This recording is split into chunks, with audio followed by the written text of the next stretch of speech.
ირანმა ჩინეთს, რუსეთსა და ინდოეთს ჰორმუზი გაუხსნა. ეს სიახლე სულ რამდენიმე საათის წინ გახდა ცნობილი, თუმცა მთავარი ახლა არა ზოგადი განცხადება, არამედ ის რეალური შედეგია, რაც ამ გადაწყვეტილებას შეიძლება ჰქონდეს ნავთობის ფასებზე და ზოგადად არსებულ კრიზისზე. ამაზე ვცვლად სასაუბროდ ერეკლე პოლოდიშვილი შემოგვიერთდება ერეკლეს აღმომშვიდობის. ბექას აღმომშვიდობისა და მიუსალმები მაყურებელს. გასულ ღამეს ირანის საგარეო საქმეთა მინისტრმა აბას არაღჩიმ ოფიციალურად დაადასტურა თეირანის გადაწყვეტილება ჰორმუზის სრუტეში შერჩევითი დაშვების რეჟიმის ამოქმედების შესახებ. ახალი რეგულაციით სტრატეგიულ საზღვაო დერეფანში თავისუფალი ნავიგაციის უფლება მხოლოდ მეგობარ ქვეყნებს ჩინეთს, ინდოეთს, რუსეთს, ერაყსა და პაკისტანს შეუნარჩუნდებათ. ირანის ისლამური რევოლუციის გუშაგთა კორპუსმა საერთაშორისო საზღვაო გზების ნაცვლად ხომალდების მოძრაობა ჩრდილოეთ კორიდორში კუნძულ ლარაკის სიახლოვეს გადაიტანა, რაც სრუტეს ფაქტობრივად თეირანის კონტროლირებად გამშვებ პუნქტად აქცევს. არსებული ინფორმაციით ნავიგაცია აღარ არის თავისუფალი და თითოეული ტრანზიტი ირანის მხრიდან მკაცრ შემოწმებას და სპეციალურ ნებართვას ექვემდებარება, რაც რეგიონში ათწლეულების განმავლობაში არსებულ სტატუს-კვოს ფუნდამენტურად ცვლის.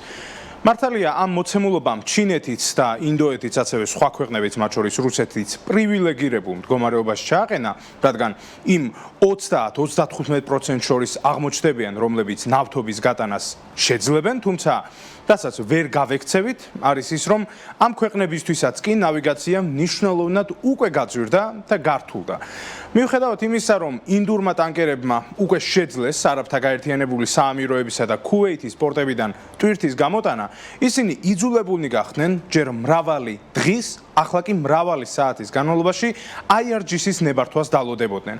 ცალკე საკითხია ეგრეთ წოდებული ომის მოსაკრებელი, რაც ირანმა მეგობრებს უსაფრთხოების გარანტიების სანაცვლოდ დაუწესა. საუბარია ჰორმუზით სარგებლობისთვის გემზე საშუალოდ 2 მილიონამდე თანხის გადახდაზე. წესით თეირანის გადაწყვეტილება მოკავშირეებისთვის სასარგებლო უნდა ყოფილიყო, მაგრამ ვინაიდან საერთაშორისო სადაზღვევო კომპანიებმა სრუტეში რისკების დაზღვევა შეწყვიტეს, ჩინეთისა თუ სხვა ქვეყნების, მათ შორის ინდოეთის მთავრობები იძულებულნი გახდნენ საკუთარი ტანკერებისთვის სახელმწიფო სუვერენული გარანტიების გაცემა დაეწყოთ. ეს კი იმას ნიშნავს, რომ შესაძლო ინციდენტით გამოწვეული ხარჯების გასუმრება ისევაც ტანკერის მფლობელი ქვეყნის ბიუჯეტს მოუწევს. ალბათ იკითხავთ, შეცვლის თუ არა ეს გლობალურად ნავთობის ფასებს. მარტივად რომ ვთქვათ, ამაზე დასკვნის გამოტანა ანალიტიკოსებს ჯერაც უჭირთ. უჭირთ, რადგან თუ ქვეყნებმა თითო გემის გატარებაში მოსაკრებელი მაინც უნდა იხადონ და ის ბარელზე 5-8 დოლარს ნიშნავს, მკვეთრი კლება მაინც ვერ მოხდება. ცალკე ამბავია, ვინ მიიღებს ამ რესურსებზე წვდომას. მხოლოდ ინდოეთის, ჩინეთის ან თუნდაც რუსეთის ამოსუნთქვა ვერ ამოასუნთქებს მაგალითად ევროპას, რომლისთვისაც ამჟამინდელი ვითარება თანამედროვე ისტორიაში ერთ-ერთ უდიდეს გამოწვევა და აქცეული. არც ის უნდა დაგვავიწყდეს, რომ ომი გრძელდება და რა მოხდება, თუნდაც 1 საათში არავინ იცის.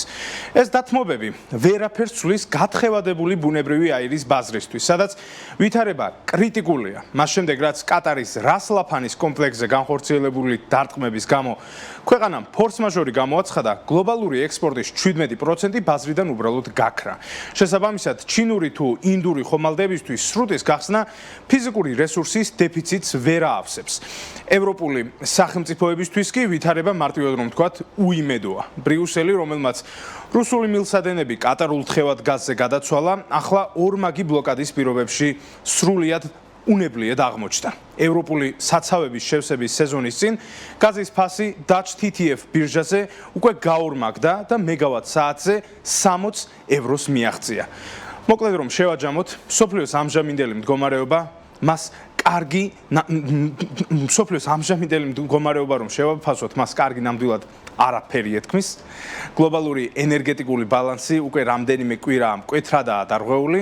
მსოფლიოს სტრატეგიულ რეზერვებს დღეში 2-3 მილიონი ბარელის სიჩქარით ხარჯავს და თუ არსებულ სტატუს-კვო ივნისამდე შენარჩუნდება, გლობალური მარაგების 20% ამოიწურება, რაც ფასების ახალ უკონტროლო ზრდას გამოიწვევს და რეალურად არც არაფერი იქნება ირანის ამ შეღავათის შედეგი.